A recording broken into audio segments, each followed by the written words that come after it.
Saludamos también a todos quienes nos ven a través de nuestra página en internet www.iglesiacristianalaserena.cl. Vamos el día de hoy a continuar con nuestro estudio que titulamos, esta serie de estudios que titulamos La madurez del cristiano, por supuesto la madurez espiritual del cristiano.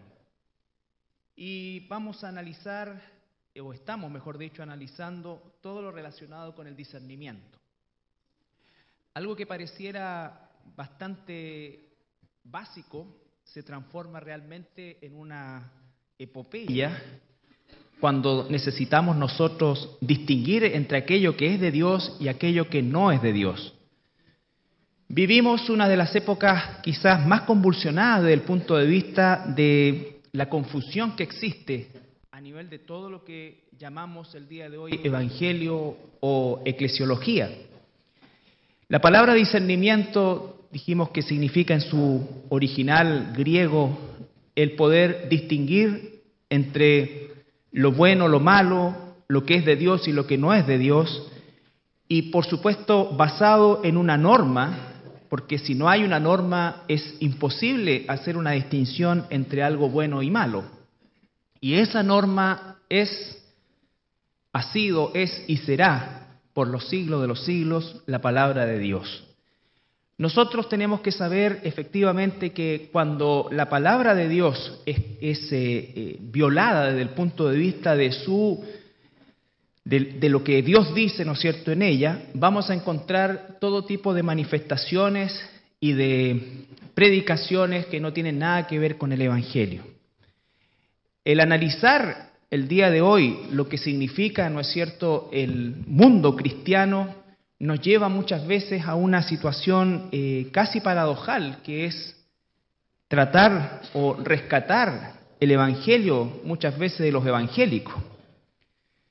Porque quizás hoy día nosotros estamos apercibidos de una información que nos permite distinguir aquello que es grueso, ¿no es cierto?, llámese doctrinas o sectas como los mormones, testigos de Jehová, incluso muchas veces el catolicismo romano, ¿no es cierto?, es fácil de distinguir, aunque el día de hoy cada vez se trata de mimetizar más con la corriente protestante. Pero lo que estamos viendo, ¿no es cierto?, y por qué me refiero a rescatar el Evangelio de los evangélicos, es por el hecho de que el llamado mundo evangélico es el que ha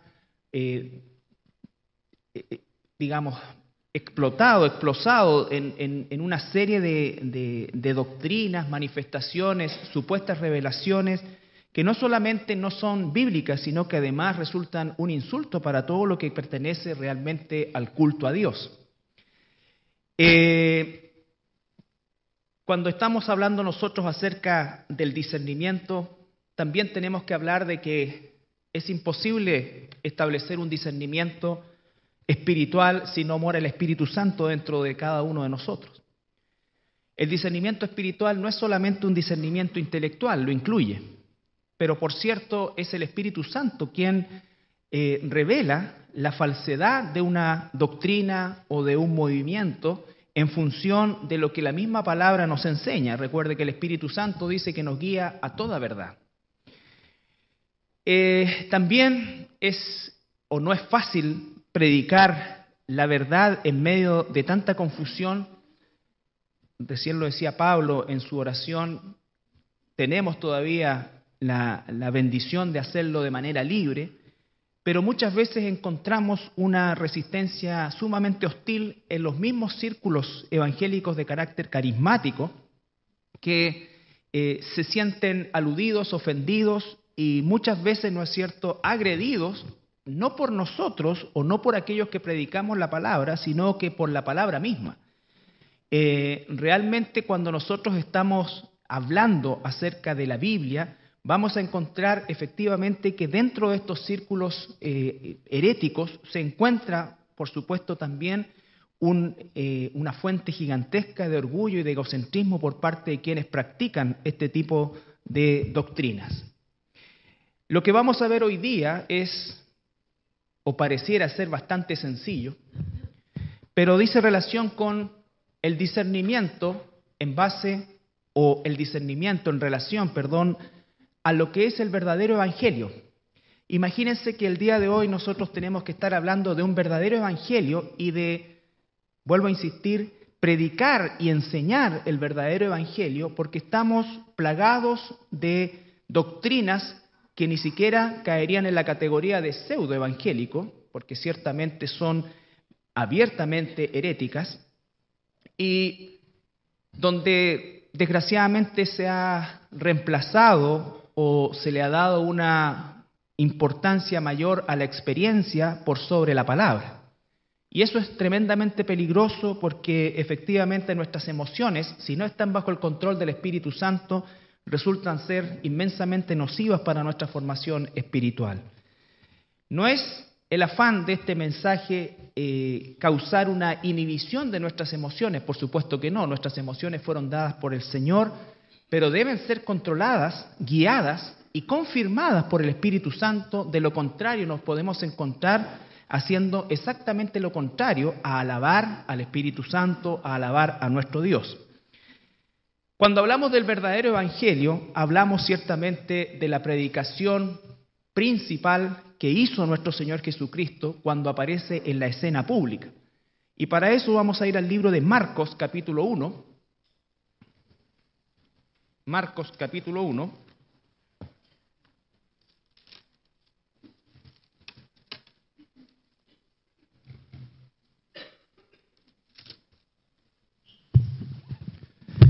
Capítulo 1, versículo 14 y 15.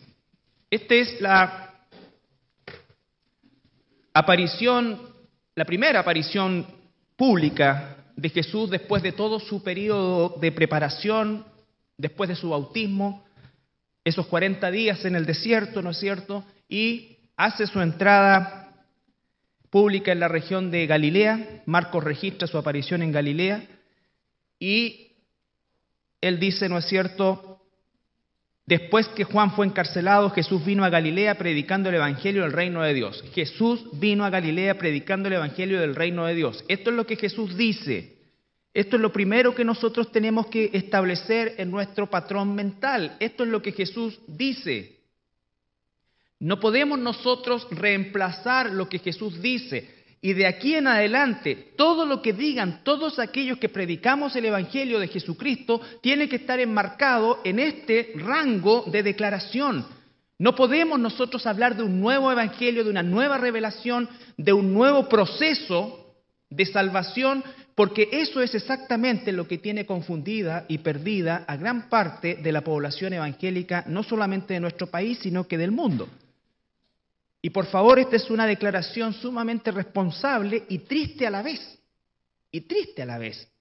Desgraciadamente es una realidad que a lo mejor los que estamos involucrados directamente en el pastorado y en las actividades como laborales de la iglesia propiamente tal, estamos permanentemente investigando y buscando. Ustedes saben que hoy día resulta sumamente difícil poder encargar a nuestros hijos a una iglesia en Santiago o en otra región del país, no porque nos sintamos los únicos ni nada por el estilo, y líbrenos Dios de eso, sino que lo único que estamos pidiendo es un lugar donde se enseñe la palabra de Dios, donde se enseñe sistemáticamente la palabra de Dios, donde se enseñe temáticamente la palabra de Dios y no experiencias absurdas, ¿no es cierto?, que lejos de alentar a alguien, lo confunde, distorsiona la palabra y resulta muchas veces en un abandono de las personas, ¿no es cierto?, hacia lo que es el concepto de iglesia.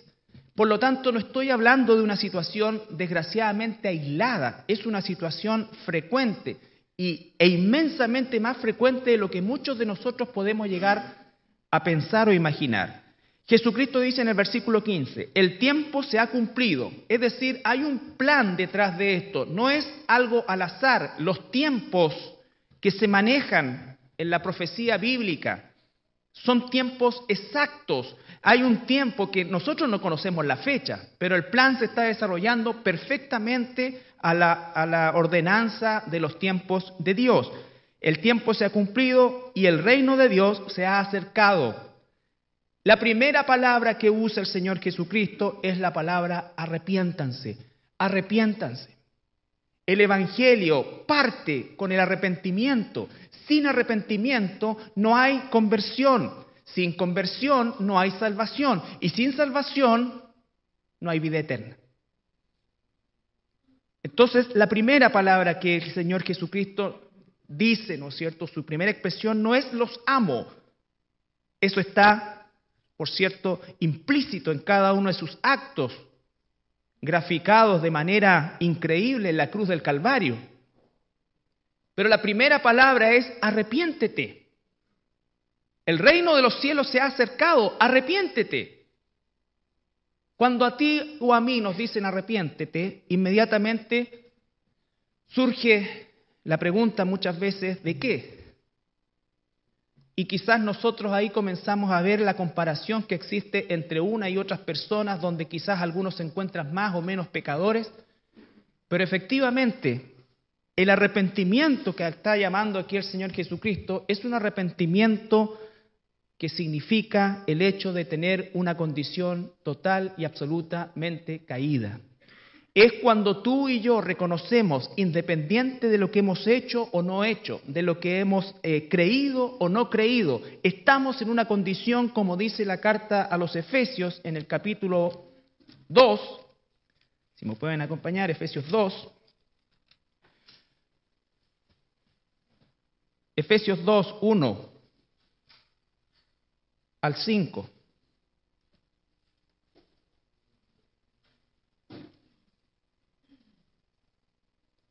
Efesios 2, 1 al 5 dice, y Él, el Señor Jesucristo, os dio vida a vosotros cuando estabais, escucha bien, muertos en vuestros delitos y pecados. Muertos en delitos y pecados. ¿Cuántos delitos y pecados? Ahí podemos hacer una comparación horizontal, ¿no es cierto?, pero que no tiene ninguna validez para el nacimiento espiritual, porque toda la raza humana se encuentra muerta en delitos y pecados. Es una condición maldita, heredada por la caída de nuestros primeros padres, Adán y Eva. Y dice que en esos delitos y pecados anduvimos en otro tiempo, versículo 2, siguiendo la corriente de este mundo, conforme al príncipe de la potestad del aire, el espíritu que ahora opere los hijos de desobediencia, entre los cuales en otro tiempo también vivimos nosotros, haciendo los deseos de nuestra carne, haciendo la voluntad de la carne y los pensamientos. Y éramos por naturaleza hijos de ira, lo mismo que los demás. Pero, y aquí viene, pero, ese bendito pero Dios que es rico en misericordia, por su gran amor con que nos amó, aun estando nosotros muertos en pecado, nos dio vida juntamente con Cristo, por gracia sois salvos. Entonces, para poder entender el Evangelio, la buena noticia de que Jesucristo o en Cristo hay vida eterna, el cristiano o el ser humano debe experimentar lo que la Biblia llama arrepentimiento, que no es solamente dolerse por alguna falta cometida.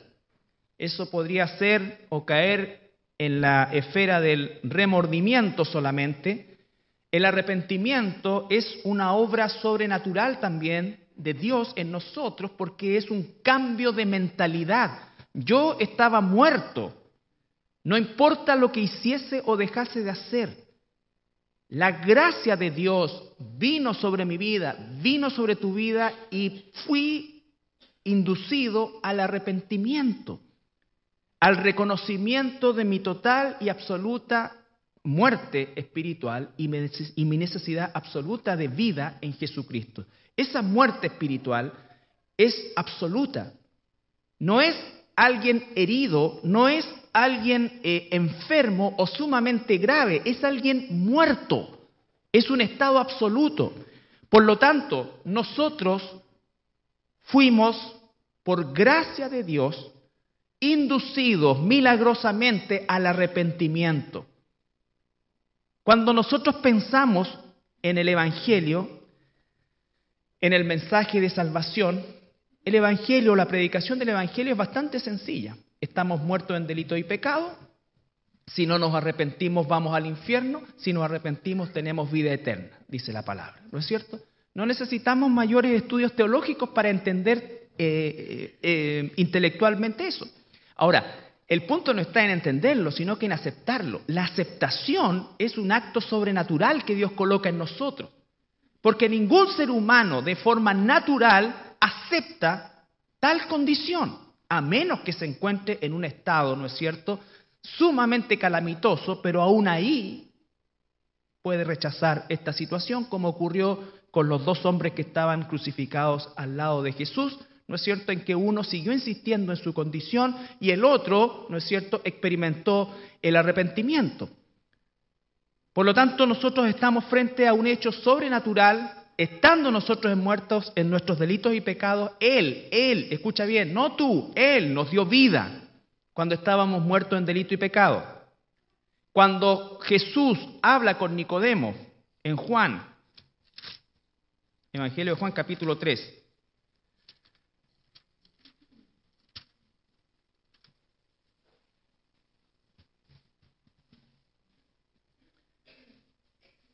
todos saben esta historia, espero. Juan capítulo 3, versículo 1 dice: había un hombre de los fariseos que se llamaba Nicodemo, un principal entre los judíos. Este vino a Jesús de noche y le dijo: Rabí, sabemos que has venido de Dios como maestro, porque nadie puede hacer estas señales que tú haces si no está Dios con él. Había un reconocimiento por las señales, había un reconocimiento, ¿no es cierto?, por lo que Jesús había hecho. Sin embargo, la respuesta de Jesús es, como siempre, ¿no es cierto?, una respuesta que de alguna manera deja descolocado a quien la recibe. Dice, Jesús en ningún momento establece el hecho de que va a confirmar quién es, sino que él le dice a Nicodemo: de cierto te digo, que el que no nace de nuevo no puede ver el reino de los cielos. El que no nace de nuevo. Y la pregunta es, ¿qué injerencia tuviste tú en tu nacimiento físico? La respuesta es ninguna. Tú viniste. ¿Qué influencia tenemos nosotros en nuestro nacimiento espiritual? Ninguna. Dios nos da el arrepentimiento. Dios nos da la gracia del arrepentimiento. Él, no porque eras mejor, no porque eras especial, sino por su pura misericordia, Él te dio vida cuando estabas muerto en delito y pecado. Es cierto, tú haces una decisión, pero cuando haces esa decisión y entiendes la palabra de Dios, sabes que tú decidiste por Él porque Él te eligió primero. Tú amas hoy día al Señor porque Él te amó primero. Si la decisión estuviera en ti, entonces esto sería como muchos dicen: Jesús ya hizo su parte, ahora la pelota está en tu cancha. ¿Sabes qué? Si la pelota estuviera en nuestra cancha y fuera decisión nuestra, nunca jamás habríamos decidido por Jesús. Nunca jamás, porque estábamos muertos en delitos y pecados, completamente caídos. Entonces la predicación del Evangelio, ¿por qué digo esto? Porque la predicación del Evangelio no puede estar basado en estrategias que atraigan a la gente. Nosotros no buscamos atraer personas, buscamos predicar el Evangelio con amor, con respeto, con todo lo que eso significa. Pero la predicación del Evangelio tiene que ser pura como la de Jesús. Lo primero que hace Jesús, aparece en escena pública y le dice a toda la gente: ustedes tienen que arrepentirse. Imagínense eso. ¿Qué clase de atractivo puede tener un llamado de esas características? Porque lo que Jesús está llamando son ovejas, no atrayendo personas con mente carnal, caída, deseosas y egoístas de que se cumplan sus propios deseos. El llamado de Jesús es: arrepiéntanse. Recuerdan el Evangelio de Lucas, Jesús predica su primer mensaje en la sinagoga donde Él se crió, con la gente que Él se crió. Fue recibido seguramente con mucho entusiasmo, porque le dan inmediatamente el privilegio de hacer la lectura de la Torá, del libro, ¿no es cierto?, que es la Torá más los profetas, del Antiguo Testamento. Él declara lo que Isaías dice, cierra el libro y dice: esto se ha cumplido hoy delante de ustedes. Y comienza a predicar sobre eso, a enseñar sobre eso. Y la gente comienza a convulsionarse, la gente comienza a enojarse de tal manera que al terminar el servicio quieren tirar a Jesús de un cerro, por un despeñadero. ¿Qué le dices tú, tan ofensivo a la gente con que te criaste, a la gente, a tu propia familia en extenso? No es sin duda un mensaje atractivo. Jesús no salió entre vítores. Jesús no salió en andas. Jesús estaba siendo empujado para ser asesinado. Pero no era su hora, y por eso es que no ocurrió nada. Por lo tanto, el Evangelio nunca puede estar basado en las necesidades de la gente. El Evangelio debe estar basado en lo que Dios dice. Solamente en lo que Dios dice. Hoy día nosotros vemos una serie de movimientos que enfocan increíblemente en las necesidades carnales de la persona, en las promesas falsas de felicidad y sanidad completa, absoluta, permanente, e incluso llegando a ser tan herético en declarar, de hecho, uno de sus precursores murió de cáncer y nadie se pone a cuestionar qué pasó con lo que decía, que si alguien se enfermaba, el Espíritu de Dios lo había abandonado. Eso es lo que decía este personaje del neopentecostalismo. Y ciertamente le da un cáncer y muere. Pero ¿quién se detiene a pensar? Y ojo, que el movimiento que fundó sigue creciendo. Sigue creciendo. Y su fundador murió de cáncer. Por supuesto que cualquiera de nosotros puede morir de cáncer. El punto es que esa persona declaró que quien se enfermaba era porque Dios lo había abandonado, porque Dios te quiere sano, te quiere próspero, te quiere, ¿no es cierto?, con caluga, te quiere...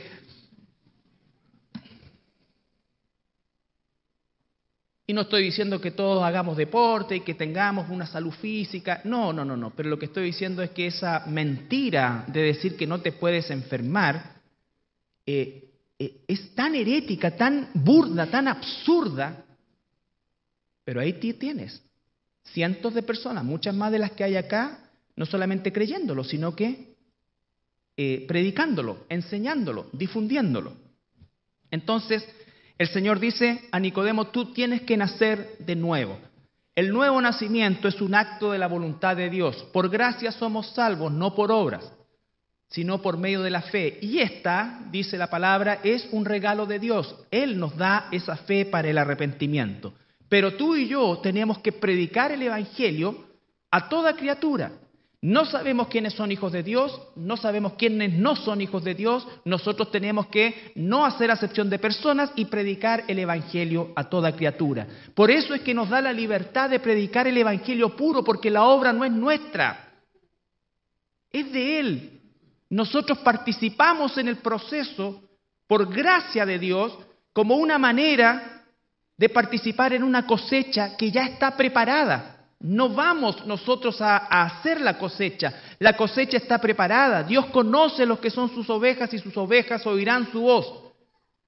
Por lo tanto, tú tienes que preocuparte y ocuparte en declarar y enseñar el Evangelio correctamente a toda criatura.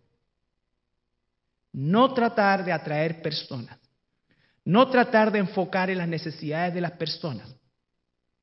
Eso no significa un evangelio insensible. Estamos hablando de lo que la gente necesita escuchar como palabra de Dios al momento de ser descubierto su corazón como una oveja de Dios. El Señor Jesucristo dice, arrepiéntanse. Marcos capítulo 6, versículo 12. Volvemos a Marcos. Marcos 6, 12.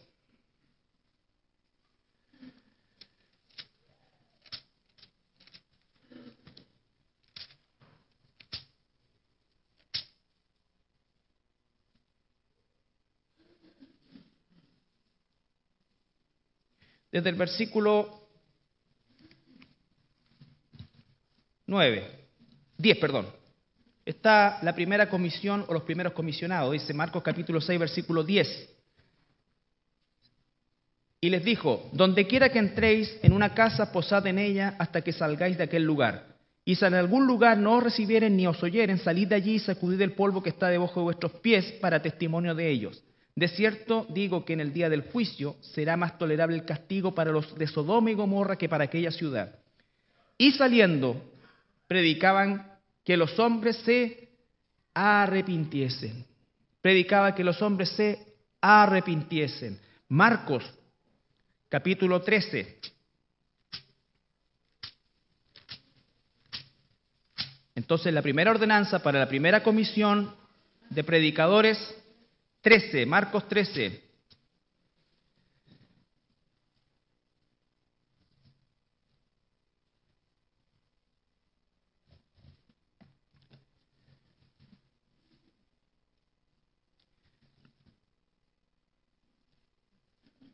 Versículos 5 y 6. Jesús respondiendo les comenzó a decir: mirad que nadie os engañe, porque vendrán muchos en mi nombre diciendo yo soy el Cristo y engañarán a muchos. Eso es lo que estamos viviendo el día de hoy, engañarán a muchos. Jesús partió hablando de arrepentimiento. La primera comisión que entregó a los primeros discípulos que salieron predicando el Evangelio era lo mismo: arrepiéntanse, arrepiéntanse. Lucas capítulo 24.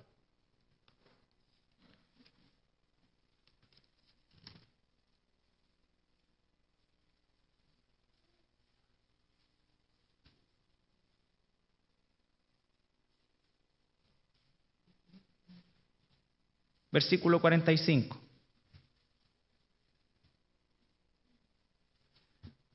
Lucas 24, 45. Entonces les abrió el entendimiento, fíjense, les abrió el entendimiento para que comprendiesen las Escrituras. Si Dios no te abre el entendimiento, tú nunca habrías comprendido la Escritura. La Escritura no es difícil de entender, la Escritura tiene un entendimiento intelectual. Hay teólogos que entienden perfectamente el concepto de lo que es la comprensión de lectura, pero obviamente no pueden recibir la predicación del Evangelio porque esa predicación, ese entendimiento es dado por el Espíritu Santo. El Espíritu Santo nos guía a toda verdad. Entonces les abrió el entendimiento para que comprendiesen la Escritura y les dijo: así está escrito y así fue necesario que el Cristo padeciese y resucitase de los muertos al tercer día, y que se predicase en su nombre, otra vez, el arrepentimiento y el perdón de los pecados en todas las naciones, comenzando desde Jerusalén. Se predicase el arrepentimiento. Si no hay arrepentimiento, no hay evangelio. Lo primero que la persona tiene que reconocer es su condición absolutamente caída, depravada, sin Dios. Y ese reconocimiento es algo que Dios hace en la persona que es su oveja. En el libro de los Hechos, capítulo 2.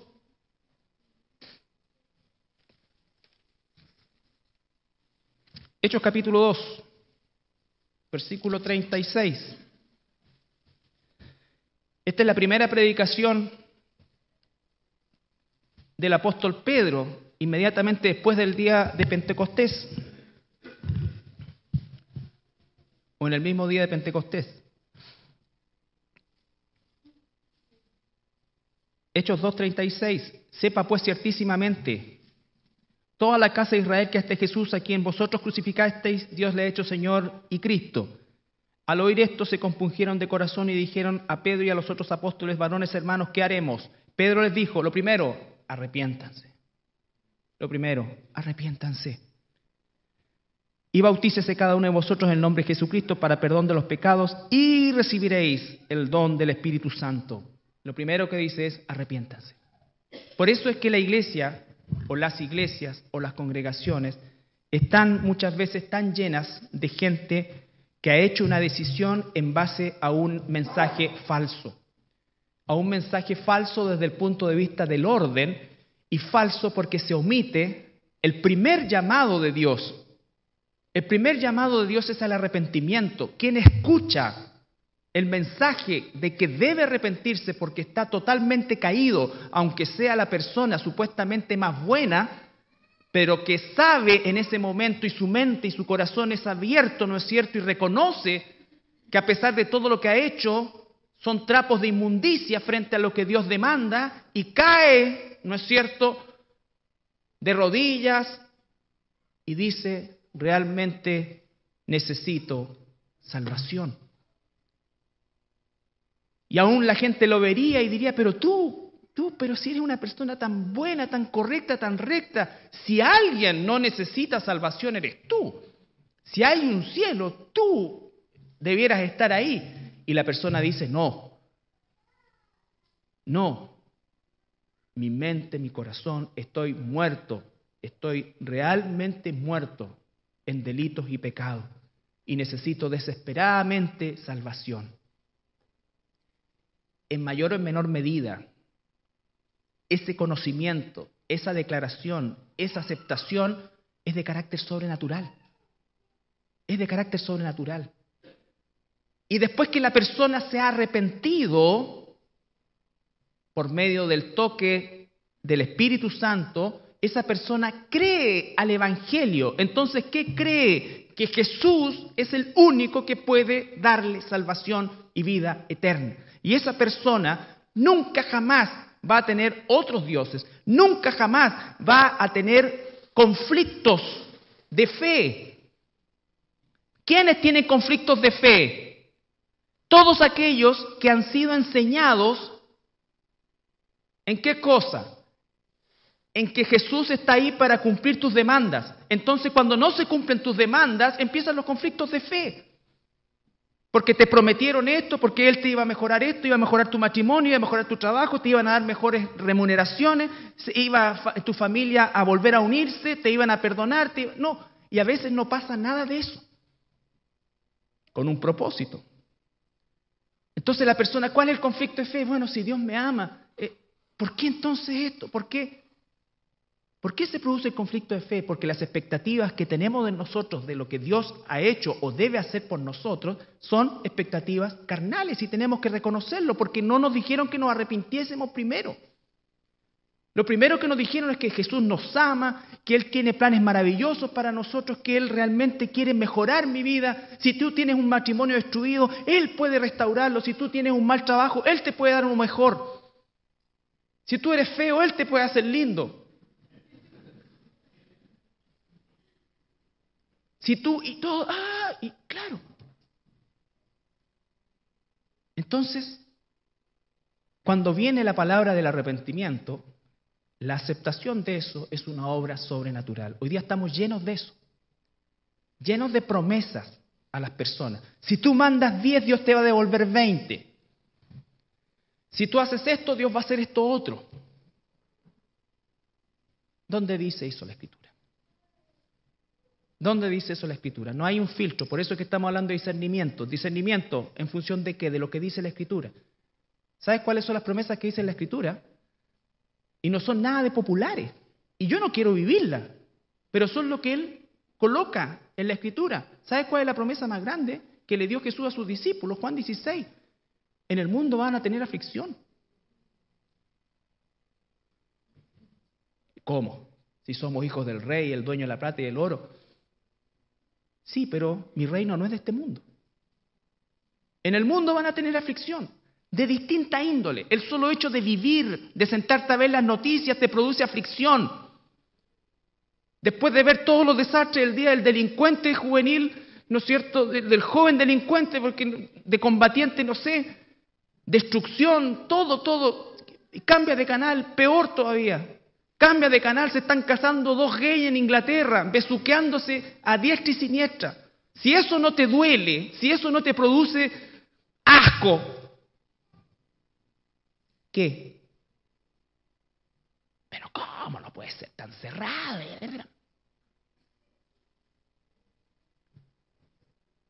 Si vuelve a cambiar de canal y Colo-Colo está a punto de salir campeón, ¿qué? No, ahí pagáis la luz y te ponía a orar.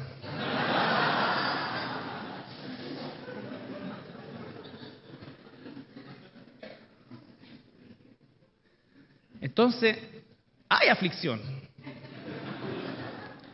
Aflicción de espíritu. Bueno, vivimos en un mundo así, lleno de aflicciones, y el cristiano, el solo hecho de sobrevivir en medio de este mundo, es causa aflicción, hermano. Causa aflicción. Causa aflicción ver cómo hoy día, todo en realidad opera de una manera distorsionada. A lo malo le llaman bueno, pero ya de una forma descarada. Tú dices, la gente que supuestamente debe guiar los destinos políticos de mi nación, ¿en qué están pensando? Hay un velo, hay una realidad. Y no me ha pasado en lo personal todavía nada, pero el solo hecho de estar en medio de este mundo te hace realmente estar muchas veces acongojado. Pero aún ahí el Señor dice, ¿qué cosa? Porque hay una continuación después de que en el mundo tendrán aflicción, confiad. ¿En quién? En Él. En Él nomás. Yo he vencido al mundo. Amén, Señor, tú venciste al mundo. Tú venciste al mundo. Y vemos toda la serie de movimientos pseudo cristianos que se mueven alrededor de las expectativas del mundo. Ahora hay movimientos cristianos al tipo Greenpeace que quieren salvar el planeta. Por supuesto que tenemos que cuidar el planeta, ser responsables con la ecología, todo de manera natural. Pero este planeta no lo va a salvar nadie. Este planeta Dios lo va a destruir Él. Así que quédate tranquilo, el ser humano con todo lo malo que es no lo va a alcanzar a destruir. El que lo va a destruir es Dios. Lo destruyó antes con agua y ahora lo va a destruir con fuego. ¿Me da eso licencia para hacer lo que quiera? No, por supuesto que no. Y 1000 veces no. Pero los que buscan y tienen esperanza de un mundo mejor, está bien eso para los budistas, los hinduistas, pero no para un cristiano. No hay un mundo mejor. Esto se va a poner peor. Y si vivimos todavía en este tiempo acá, vamos a tener que declarar el mismo evangelio de arrepentimiento. De arrepentimiento. Y como confiamos en Dios, ¿no es cierto? Y confiamos en Jesucristo porque Él tiene control de todo y Él ha vencido al sistema, entonces podemos estar tranquilos en este mundo. A pesar de lo que pasa a nuestro alrededor, estar en paz. En paz me acostaré, así mismo dormiré, ¿no es cierto? En paz, con el medio, en paz, con mi vida, en paz en primero con Dios. Recuerden que uno de los frutos del Espíritu es paz. Y la paz es algo que se debe cultivar en medio de la sociedad y del mundo en que vivimos. Entonces, el llamado del Señor Jesucristo fue al arrepentimiento, el llamado de los primeros predicadores fue al arrepentimiento, el primer discurso de Pedro, cuando le pregunta qué es lo que se debe hacer, dice, tienes que arrepentirte. Sin arrepentimiento no hay evangelio, no hay evangelio, porque para que el evangelio sea una buena noticia yo tengo que reconocer el estado calamitoso en que me encuentro, y más que calamitoso, muerto. ¿Cuál es el problema hoy día? El problema hoy día es que existen falsos evangelios. El año 80 comenzó a surgir el evangelio de la prosperidad, el cual hoy día consigna millones y millones de personas que están siguiendo esa corriente. No digo cristianos, porque solo Dios lo sabe. Si hay gente de Dios y ovejas de Dios ahí, tendrán que salir de ahí al llamado de su pastor.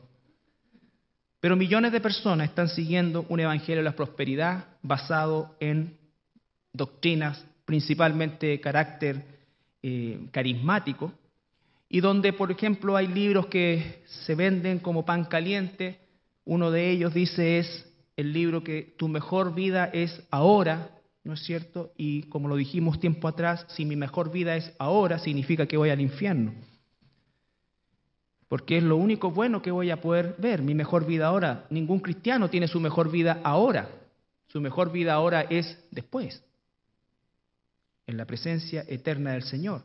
Movimientos como Palabra de Fe, todos los movimientos carismáticos. Hoy día, escuchen bien, al año 2005 había una población de 120 millones de carismáticos en el mundo, o que se declaraban carismáticos, de todos los lugares y naciones, del cual el 60% son carismáticos católicos romanos.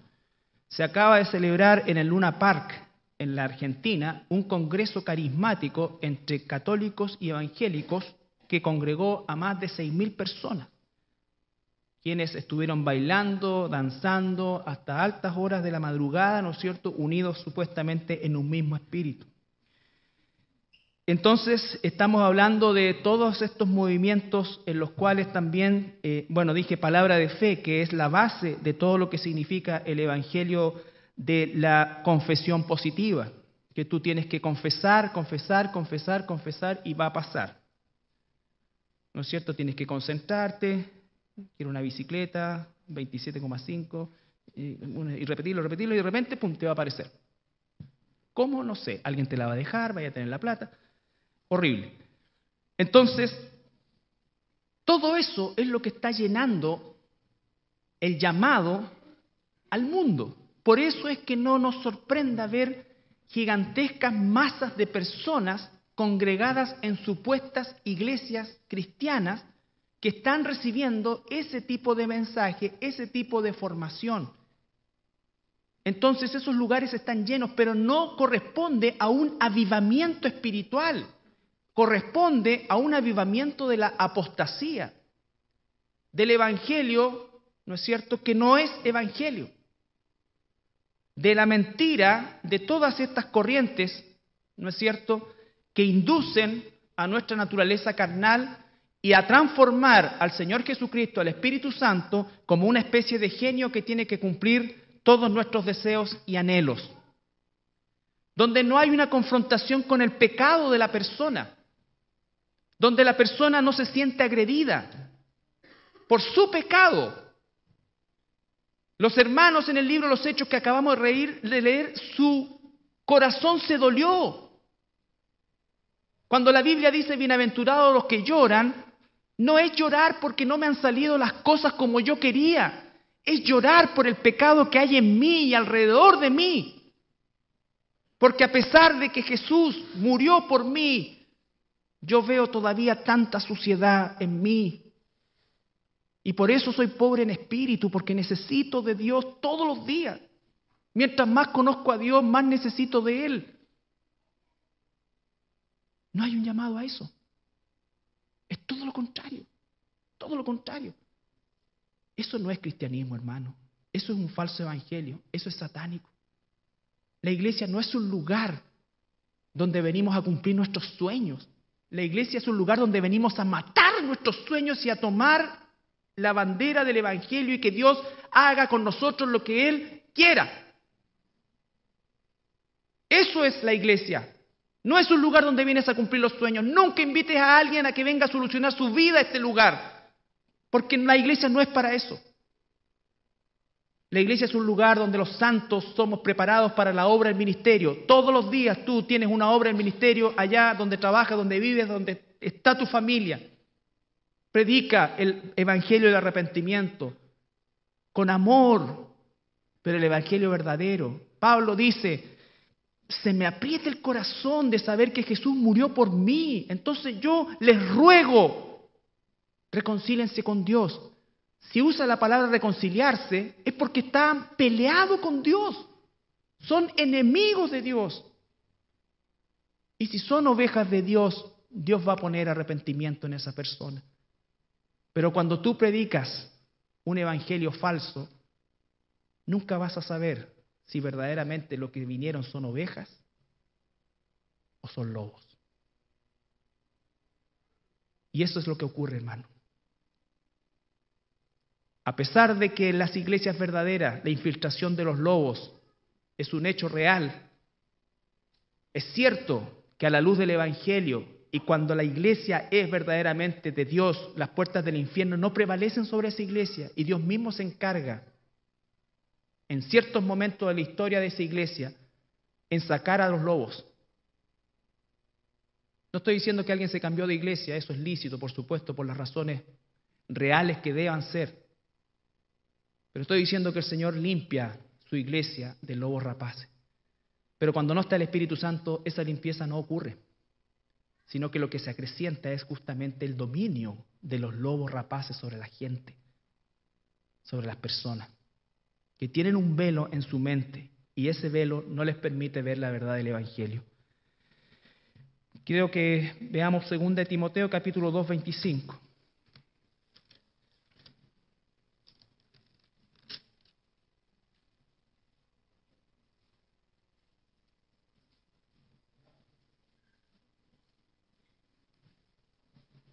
El llamado para el evangelista que es cada uno de nosotros.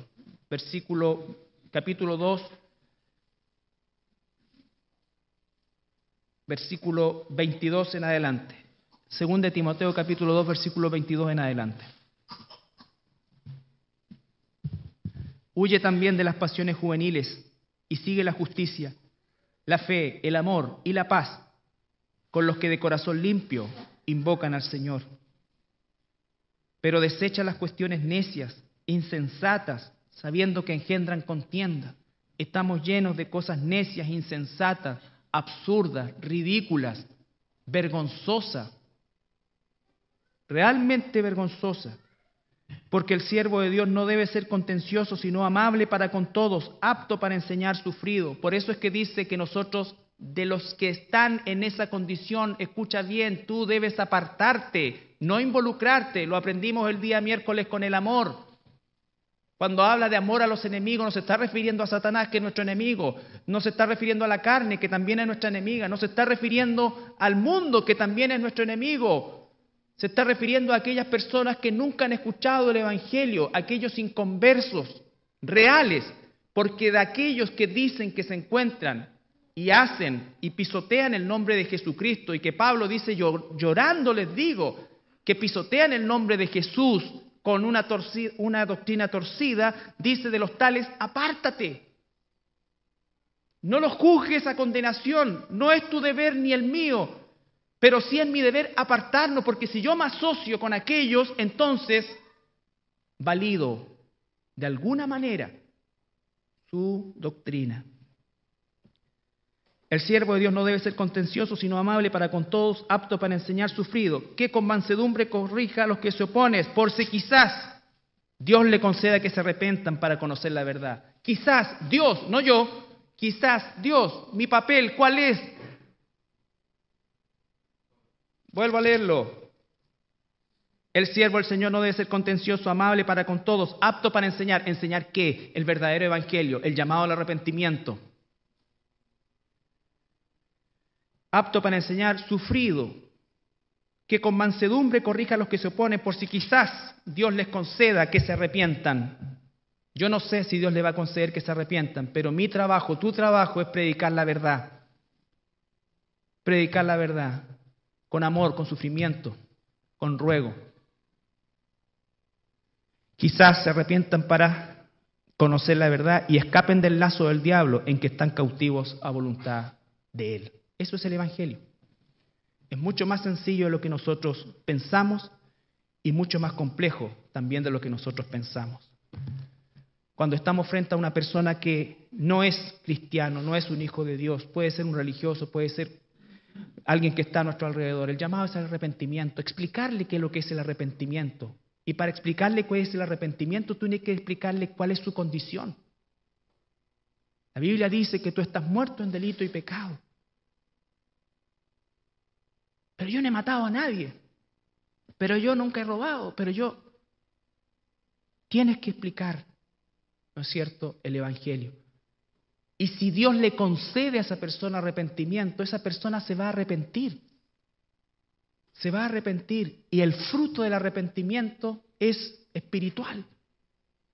Y vas a poder ver en esa persona amor, gozo, paz, paciencia, benignidad, dominio propio a lo largo del tiempo. No todo perfecto, pero todo alineado en esa dirección, en esa dirección. Hermano, el llamado es urgente. El verdadero evangelio ha sido y está siendo, ¿no es cierto?, permanentemente ensuciado con toda esta doctrina falsa. Hoy día se predica un evangelio en la gran mayoría que no es evangelio, es un llamado que viene de Satanás, que aviva la carne nuestra, que es uno de los enemigos más potentes que tenemos. Y cuando aviva la carne, entonces ahí nos damos cuenta nosotros de que efectivamente no viene de Dios. Quiero terminar con Gálatas, que resume muy bien la condición de estas personas. Y por favor, esto no es un juicio personal, esto es un juicio escritural. Gálatas capítulo 1, versículo 6.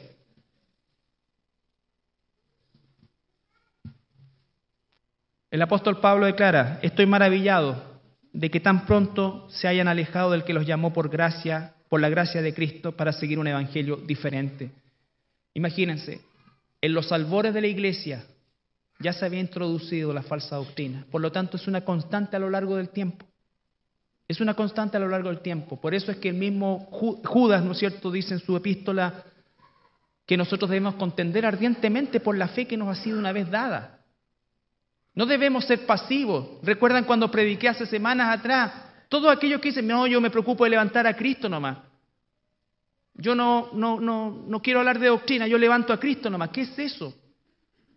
Los mormones levantan a Cristo, los testigos de Jehová también levantan a Cristo, los católicos levantan a Cristo, los hinduistas levantan a Cristo. Si no levantamos a Cristo y su verdad, su doctrina, no hacemos ninguna diferencia. Y cuando te dicen, no, porque la doctrina divide, ¡claro que divide! ¡Claro que divide! Y bendito sea el Señor porque lo hace, porque es la única manera en que nosotros podemos saber qué es y qué no es de Dios. ¿Qué es y qué no es de Dios? Dice entonces, no que hay otro evangelio, lo deja claro, sino que hay algunos que os perturban y quieren pervertir el evangelio de Cristo. Más si aún nosotros, a un ángel del cielo, os anunciar otro evangelio diferente del que os hemos anunciado, sea maldito, anatema. ¿Qué es lo que dice Pablo de las personas que anuncian otro evangelio? Que son malditos. ¿Y qué decimos nosotros? No, hoy no diga esas cosas. No, si algo de bueno tiene, si no es tan malo. No, si mira, claro, en esta parte están súper equivocados, pero en esta otra... Y empezamos nosotros a hacer ese juego porque somos sentimentales. Y a la gente no le gusta que le digan que son sentimentales. Se ofenden. Y es así como permiten que los lobos pululen dentro de sus congregaciones. Personas que viven de una manera descaradamente mundana, son recibidos, apapachados, acurrucados y nunca son corregidos. Pero Pablo es mucho más claro, dice, mira, si soy yo mismo, si se te aparece un ángel, es maldito. Y yo creo que ninguno de nosotros quiere aceptar un maldito o maldita. Pablo lo dice, inspirado por el Espíritu Santo. Entonces, nosotros también hemos caído en el letargo de dejar hacer, dejar pasar. Total, yo aquí en mi parcelita levanto a Cristo nomás. Que Dios se encargue de ello. Momento, Dios me dejó a mí también para contender ardientemente por la fe. Y si nosotros no levantamos a Cristo y su palabra y su verdad, nosotros estamos fallando al llamado. Porque no solamente estamos llamados a evangelizar, sino que también estamos llamados a enseñar, a preparar a los santos para la obra del ministerio. Y tú y yo nos encontramos afuera en la obra del ministerio con todo este tipo de situaciones. Con todo este tipo de situaciones. Entonces, no se trata de falta de amor, no se trata de falta de ternura, se trata de falta de verdad. A veces la mentira se puede envolver en un manto de ternura y un excesivo, ¿no es cierto?, sentimentalismo, que hace que nosotros seamos sumamente comprensivos con los lobos. Pero, lobito, pucha que... Mira, si tienes por aquí algunos rulitos de oveja, te invito a mi cumpleaños. Vamos a tomarnos un cafecito, lobito.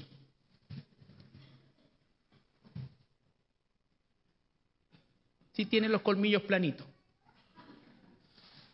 Porque no queremos tener problemas con nadie. Y te digo, el cristiano que no quiere tener problemas con nadie, se equivocó de lugar porque va a tener problemas con muchos. Muchas veces los propios enemigos van a estar bajo el mismo techo de tu casa. Entonces, el Evangelio es un llamado al arrepentimiento. Debemos hacerlo con amor, sin contención, pero con firmeza, y quizás Dios le conceda el arrepentimiento. Pero esa parte no nos corresponde a nosotros. Nosotros debemos ir por todo el mundo y predicar el Evangelio, en Mozocho, aquí en la Avenida del Mar, donde sea que el Señor nos encuentre.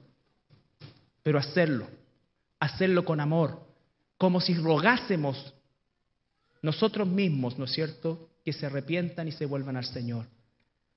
Pero otro evangelio basado en los deseos de la carne, basado en promesas que nunca el Señor ha hecho, basados en experiencias vergonzosas, algunas de ellas, eso no es evangelio. Eso es sabiduría que no viene de Dios, es una sabiduría, como dice la misma carta de Santiago, satánica, mundana, carnal. ¿Nos ponemos de pie para orar?